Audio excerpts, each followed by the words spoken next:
I think that the opinion of the media in the last few days has been that the so-called Windsor framework has been something of a political triumph for Rishi Sunak. And in fact, if we look at the coverage in papers, fairly mainstream liberal and conservative papers, it's been presented as a great breakthrough, restoring normal relations between the United Kingdom and the European Union, and perhaps more importantly, opening up a possibility, it's claimed, for the restoration of devolved government in Northern Ireland. There has been some implicit criticism from the Express and the Mail sections of the Telegraph, and indeed some mutterings off from members of the ERG and other sort of Tory elements. But the general impression that you get has been that the agreement, or the framework, is a new chapter in relations between the European Union and Britain, that in a sense Brexit has now finally been done, or at least that's the view that Sunak is trying to portray. Now, I think that that's the relations between the EU and Britain are only really one part of this story.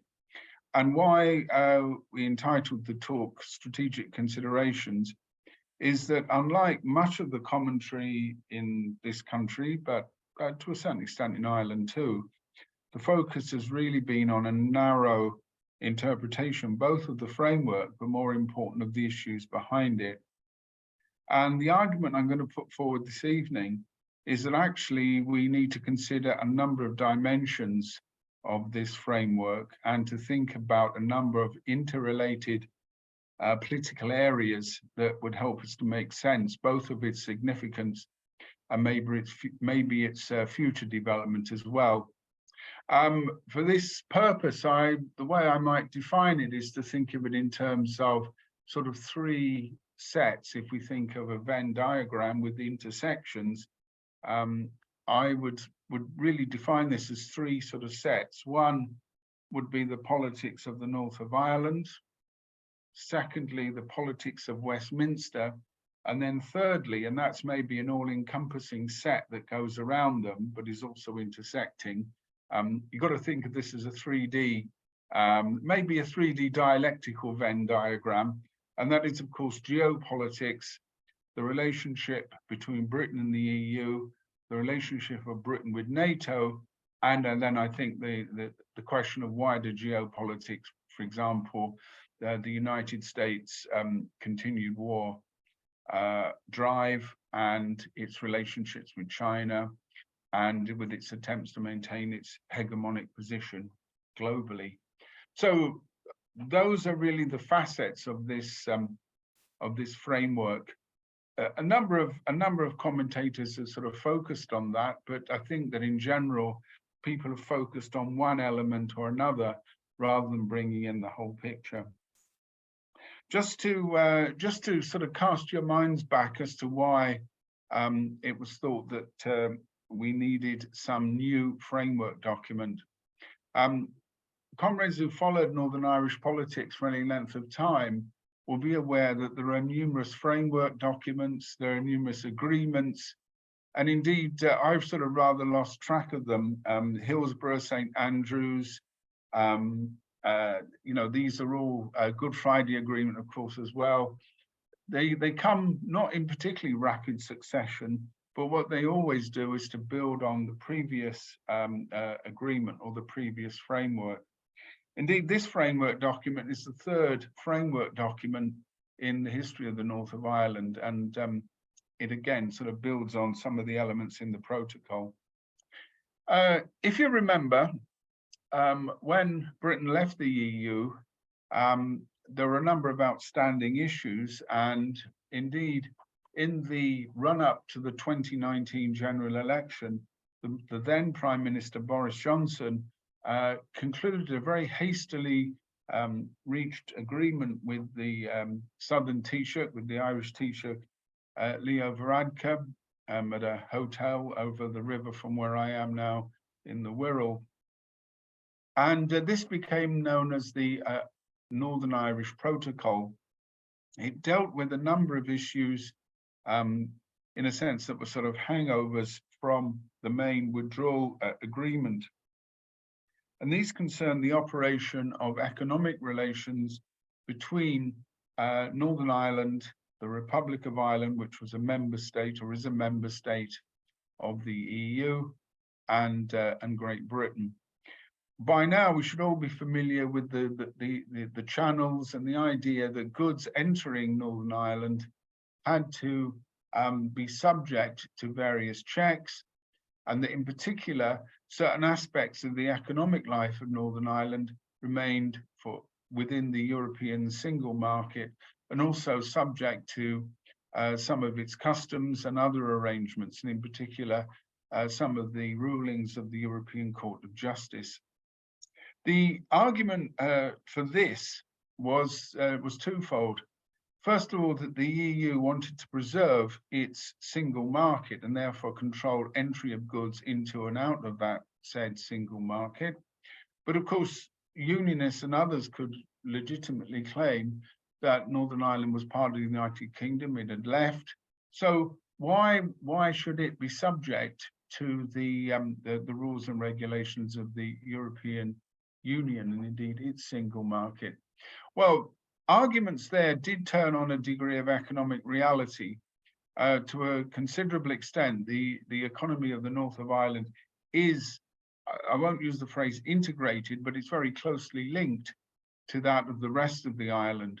And indeed, for certain production purposes, even things as mundane as the production of Guinness or dairy products, cheese and yogurt being two, that raw materials and items cross back and forth between the border. In other words, that if you're going to preserve control over the single market, then Northern Ireland, in many senses, has a very different relationship to a member state than other parts of the United Kingdom. And that was simply, an economic fact. I won't, again, go into in detail about this, but some items might, before they were finished, might cross back and forth across that border 3 or 4 times. And this would be particularly true for certain of the products which Northern Ireland was perhaps more famous for in agriculture and other products. But there were also, I think, political factors there, one of which was not only the preservation of the single market, but I think as part of the negotiating tactics of the EU, the aim to make Brexit as difficult as possible, in other words, not to encourage other member states to leave, meant that the actual, this was actually an issue that could, in a sense, be, something of a cause célèbre and illustrate the difficulties. There was also much talk at the time about wanting to, quote, avoid a hard border on the island of Ireland. And this type of phraseology seemed to suggest that placing customs posts along the border would, in a sense, reinstate a militarized border which had gone away, apparently. Now, in political terms, Northern Ireland remained in the United Kingdom, and in many other terms, that border still exists. So the focus on the border, I think, did have a sort of symbolic and a very important political impact. Symbolic for many nationalists, and particularly, I think, for those who were trying to make the new dispensation in the north of Ireland work, that any form of overt control on that border would, in a sense, undermine the case for the operation of the new dispensation, the Good Friday Agreement dispensation. But of course, significantly, not enforcing that border and instead placing an economic border in the ports of Larne and Belfast would emphasize that Northern Ireland did not have the same economic relationship to the rest of the United Kingdom. And for many unionists, this was, again, symbolically, but also politically a sign that the British state found Northern Ireland eminently dispensable. So the UVF posters, which were up as the frontispiece to this talk, do express it quite well. And this was the idea, pardon me, this was the idea that the protocol instituted some form of border in the Irish Sea, and that this practically and symbolically was the beginnings of British desertion of Northern Ireland. It also wasn't helped that Boris Johnson, the Prime Minister, in order to secure this deal, had, in his usual political manner, talked out of both sides of his mouth at the same time, and had told unionists that there would be no strong economic controls, that there would be no custom checks. In other words, that you wouldn't notice this border. Now, of course, the operation of the protocol did institute customs checks. It did mean that goods going into Northern Ireland were subject to checks, which had not been the case before. It meant that lorries going between Scotland and Northern Ireland were subject to checks that would not be the case when those lorries came up from England into Scotland. And so that was plainly an issue. But also, I think it coincided with a number of political developments inside Northern Ireland itself, which I'll come back to in a moment. But union opposition was, I think, largely political. It was framed in terms of the economic disruption, for example, more documentation governing business and trading connections across the Irish Sea. But I think those are always overstated. And indeed, many of the employers and commercial bodies tended to downplay these disruptions. There were certain specialist goods, certain specialist services that were now subject to new checks. And indeed, many British companies, in order to avoid the paperwork, stopped exporting goods to Northern Ireland altogether. The great cause célèbre of Stilton cheese and Sayers delicatessen in, I think, Fountain Street in Belfast was well known. Every time this issue was discussed, the British radio did a vox pop from the delicatessen of people complaining that they couldn't get their Stilton. There was also quite a push on the idea that British sausages were not going into Ulster, and this again was a great privation. Now, I don't want to downplay the economic significance of this, but I think it was largely political. And I think that it coincided with a number of specifically unionist interests, and in particular, some of the dynamics of Northern Irish politics. But I'm going to return to those a little later. So the protocol as it operated gave Northern Ireland a different relationship to the EU single market, to aspects of its customs, and indeed gave a certain degree of control and influence by the European Union, the European Court of Justice, over some aspects of economic life. Now, what the framework document that's been agreed does is to meet some of those objections, and it meets them both by responding to some of the economic issues, but also some of the political issues raised by unionists.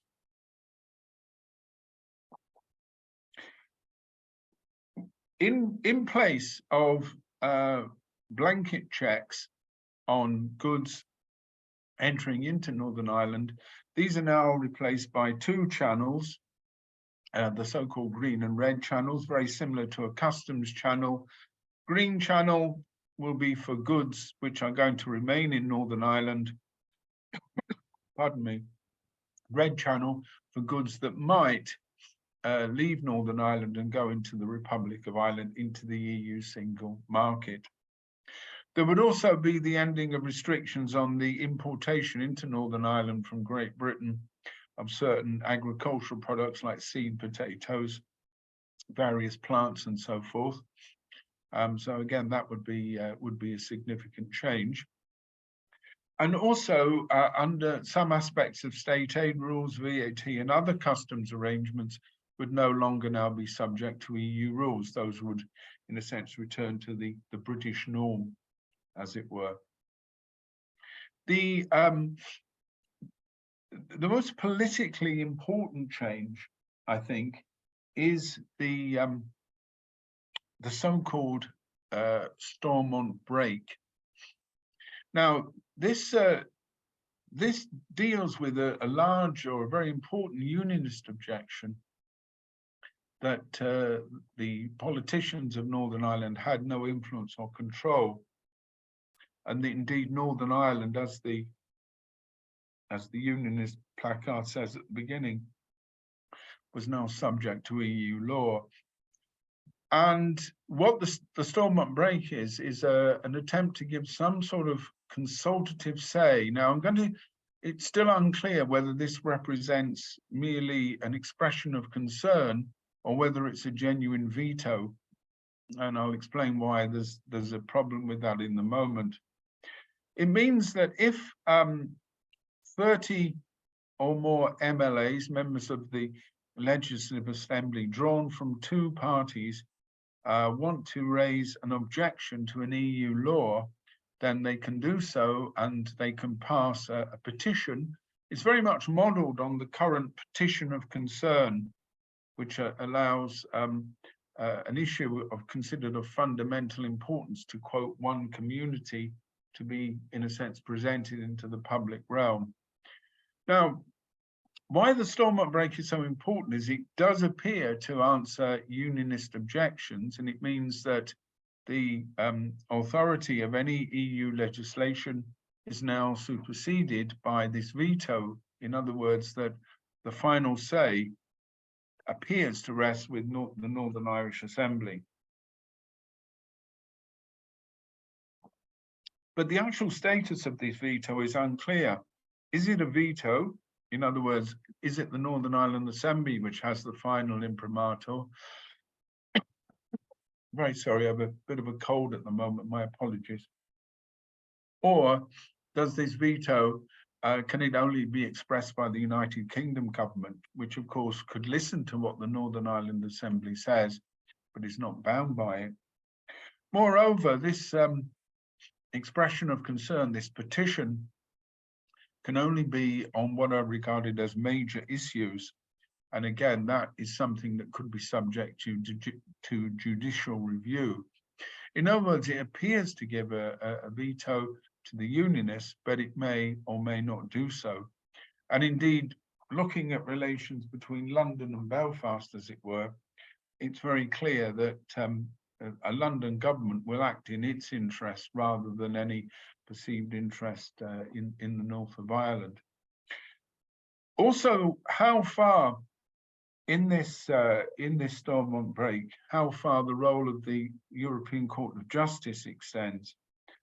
This again has become an important sort of symbolic feature for both the Tory Brexiteers and the Democratic Unionists. The idea that an unelected or a foreign power has influence over a part of the United Kingdom obviously is anathema to them. So there are some grey areas, and indeed one of the reasons why the DUP can, and the ERG for that matter, can claim that they need to really look at this is that there is ambiguity in that sense. The other sort of ambiguity is that if we look at the documentation coming from the European Union, as opposed to the documentation coming from Great Britain, from the United Kingdom, we do find some slight differences of emphasis, which I do not think are entirely accounted for by translation problems. Indeed, since English is still an official language of the EU, it's not like we're talking to Americans where we're two different peoples, divided by a common language. It looks to me like there is really quite a deliberate ambiguity. And indeed, this is pretty well par for the course in Northern Ireland, given that the whole conception of constructive ambiguity is really how the politics of that region are framed. So there are still sort of areas that are not clear, but it is very clear that the Windsor Protocol has given a number of concessions to Britain, but the overall relationship, I think, in terms of the operation of this single market in Northern Ireland still remain, I think, substantially the same.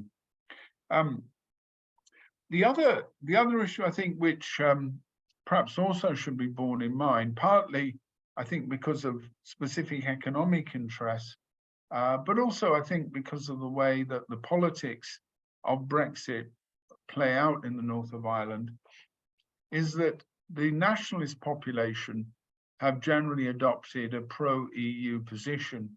In this, they reflect, I think, the Irish population south of the border, which has a much more positive view. The Irish ruling class is pretty firmly committed to the European project, and their partners north of the border, the nationalist politicians north of the border, have a similar sort of view. Much of this is, and this is particularly true in terms of Sinn Féin, much of this is predicated that the EU could be some form of structure which would enable a form of reunification to occur. Economic and social dynamics would, in a sense, melt the border away. Indeed, when the Good Friday Agreement was being discussed in the 1990s and after as well, there was an argument that the border was, in a sense, superfluous in what was now a developing all-Ireland economy. So, with the Unionists, in a sense, taking a fairly clearly pro-Brexit position, and with nationalists taking hostility to Brexit, and indeed a certain enthusiastic, or at least a verbal commitment to the EU, the dynamics of Northern Irish politics, I think, can be framed around Brexit in this way. However, other sort of currents of opinion also have to be taken account of inside Northern Ireland itself. And those are that there are sections of the Unionist population who voted for Remain, and indeed sections of the Ulster Unionist Party, another major Unionist party, are pragmatically in favour of remaining in the European Union. And it's also very clear that even some people who politically are Unionists do have economic interests in the development of closer economic relations with the rest of the island and indeed with the EU. So there isn't a simple mapping in this way. But what it does mean for the purposes of framing is an assumption that that Unionists are, fairly strong supporters of Brexit, and that nationalists are opponents of it, and that, I think, has, coloured much of the debate, and above all, much of the coverage. The other feature that we have to take into account in terms of Northern Irish politics is, of course, that in recent elections, most notably the last Assembly election, the Unionist vote has fallen. Now, this is much less, I think, an absolute fall in the numbers of people voting Unionist, but more a reconfiguration within the Unionist bloc.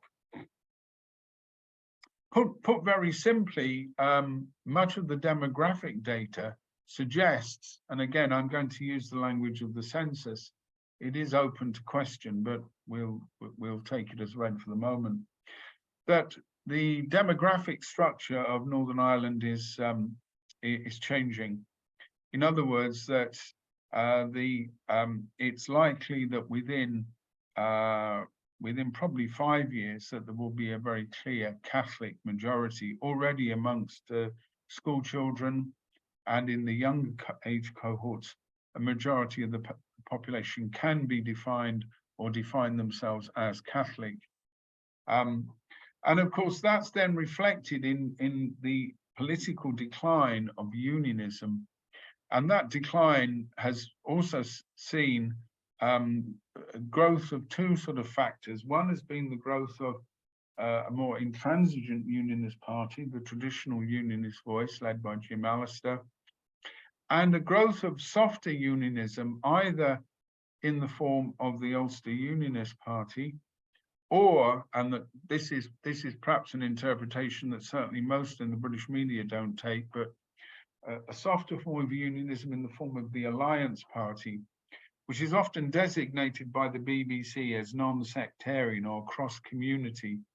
Those of us who've been following Northern Ireland politics for about 50 or 60 years or so will be familiar with the phrase, the largely Catholic SDLP, the cross-community Alliance Party, and the hardline DUP, and so on. And these sort of designations have a certain value, but it's very clear that the DUP, which became the majority unionist party in the early 2000s, feels itself very much under pressure. Remember that the DUP did not support the Good Friday Agreement. It maintained opposition to that agreement. And although its leader, Ian Paisley, went into this power-sharing government with Martin McGuinness, it always retained this sort of image as the sort of harder line in that way. So electorally, it feels itself under threat.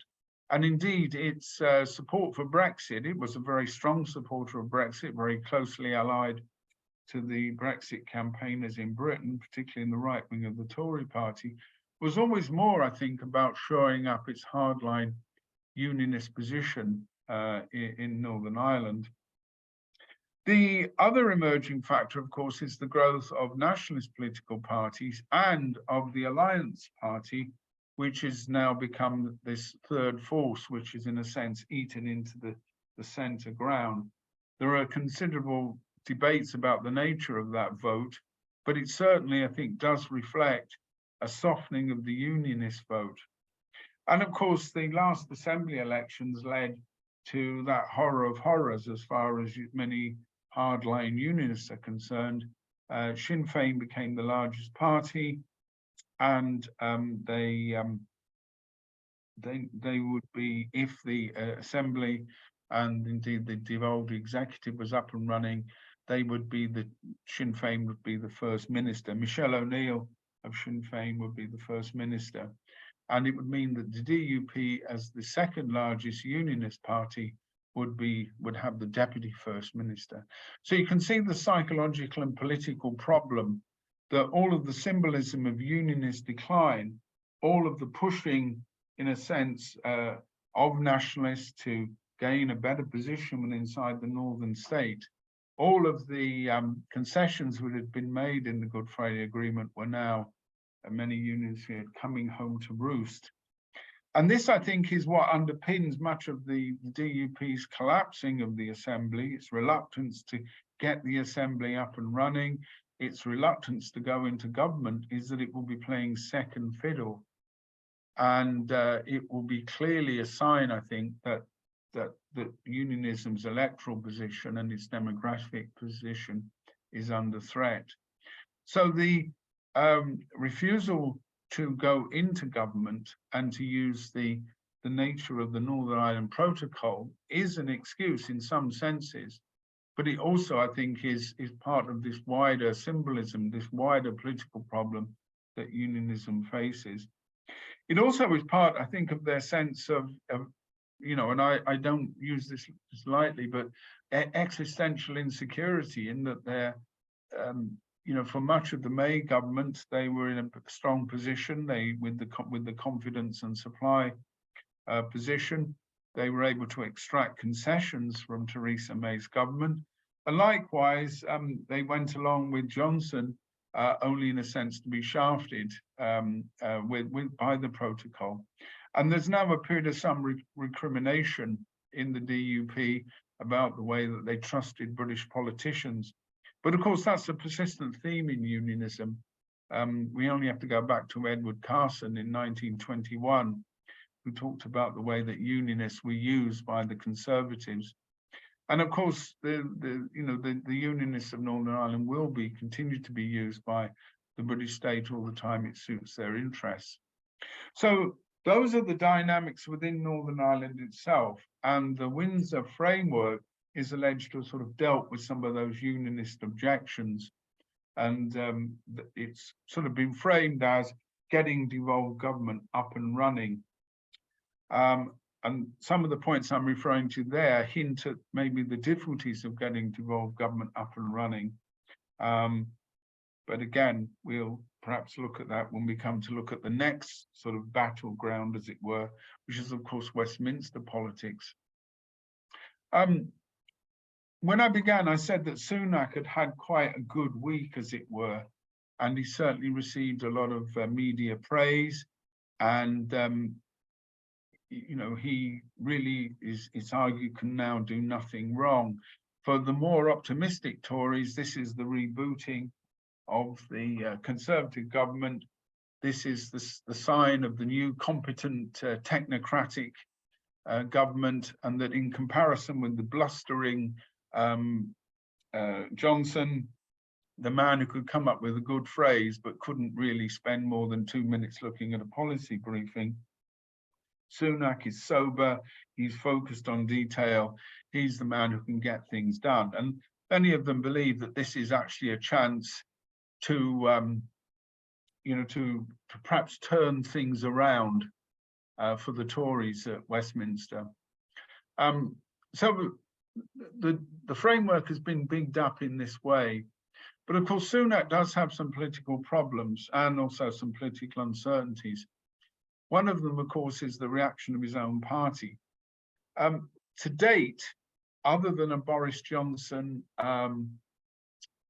rather rambling speech in which he indicated that he would find it hard to support the agreement, there hasn't been much of a coherent response.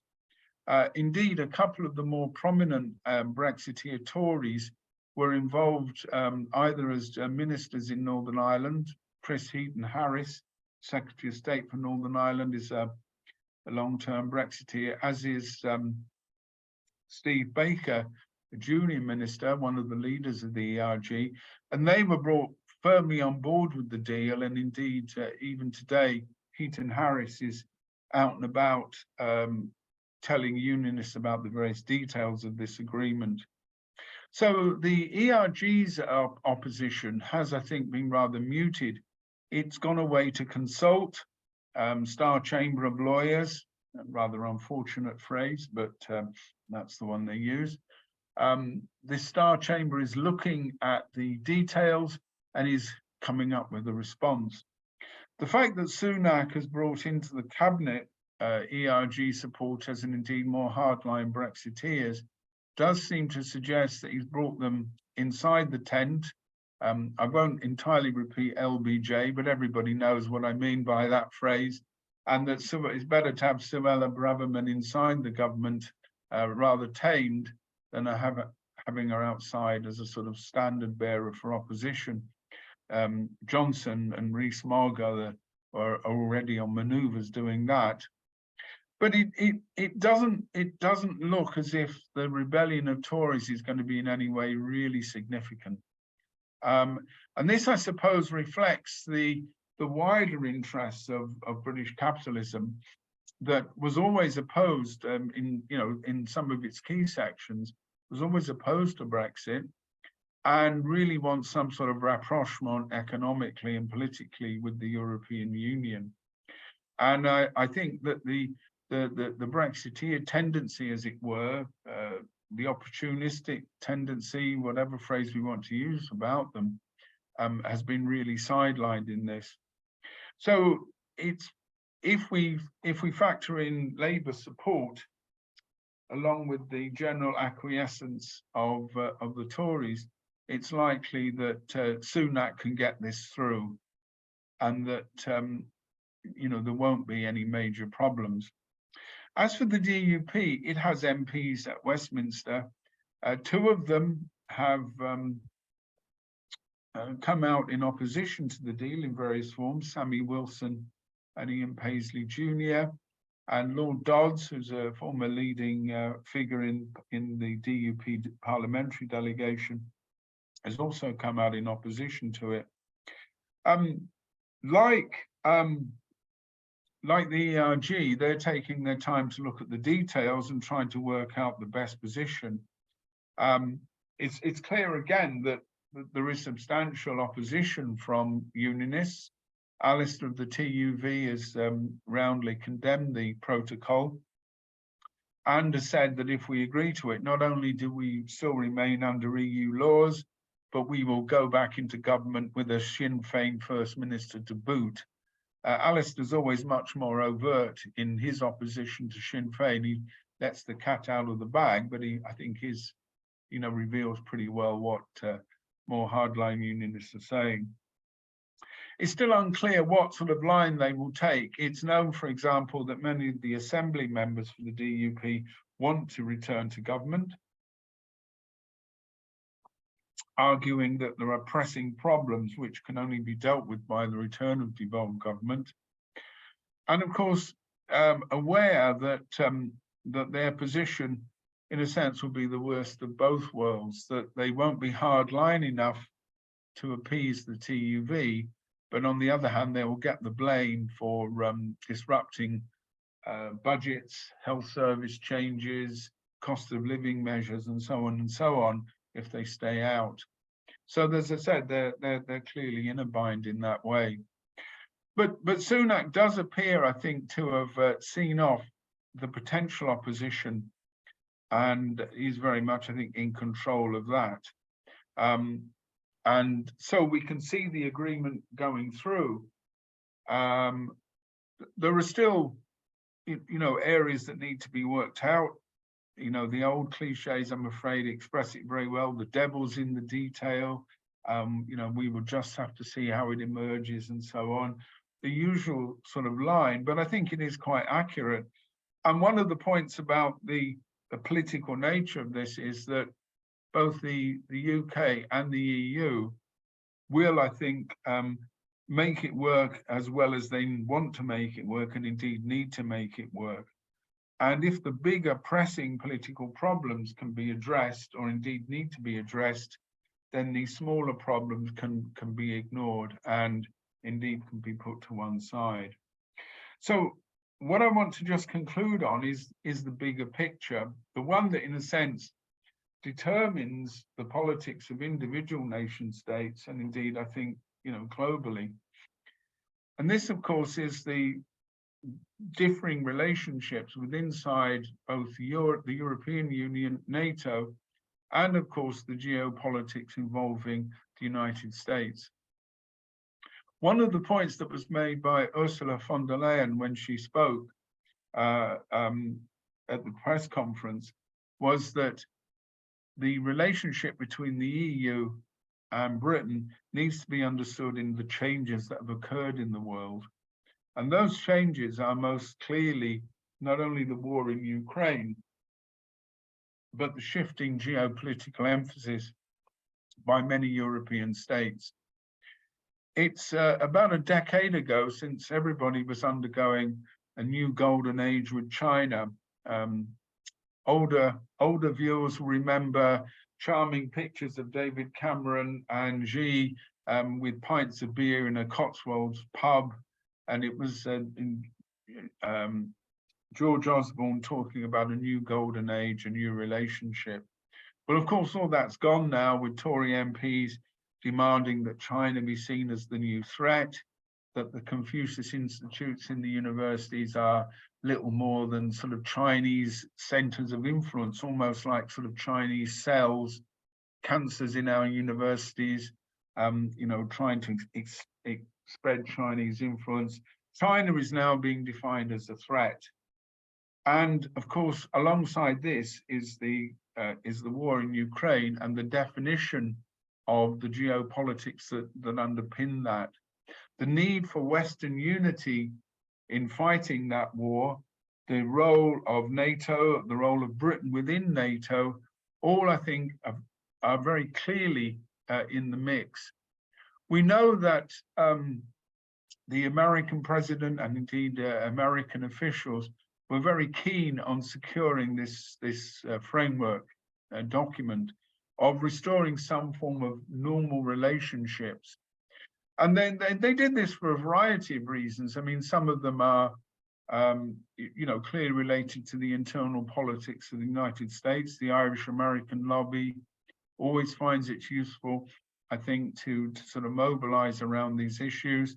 and supporting a framework which sort of restores some sort of normality, and also might return devolved government, again, is something worthy of support.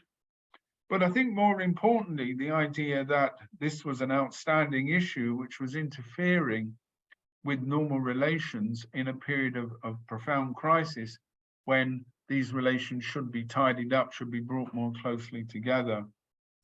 There's also, I suppose, the other issue, certainly from the British perspective, of a potential trade deal with the United States. And this was dangled, I think, during the negotiations.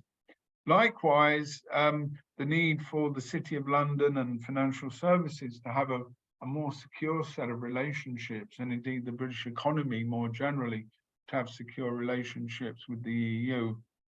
And then, of course, on top of that, in the purely European context, the issues of migration, the so-called small boat invasion, and the need to cooperate with the French and with other European countries. So there were a number of much smaller political issues which then link into this bigger geopolitical picture. And I think it is important to also consider that certainly in terms of the current American administration, consolidating Europe behind the American project, particularly of reducing the potential alternative source of power, as it were, no pun intended in terms of Germany and Nord Stream, but a specific German orientation towards Russia, that had to be curtailed. Likewise, bringing into line other elements, such as in Italy and in Hungary, all meant this coalescence. And I see this type of strategic pattern as being very significant. And of course, it is one of the fundamental defining features of our period, the orientation towards a particular potential conflict with China, and the immediate focus on Ukraine, rallying Europe, rallying NATO, and coalescing around that war. And these outstanding issues were problems which got in the way of that. So if we take this deal, we can see its importance on a number of different levels. Quite how the deal will work out, and indeed which direction it will go, and I think is still uncertain.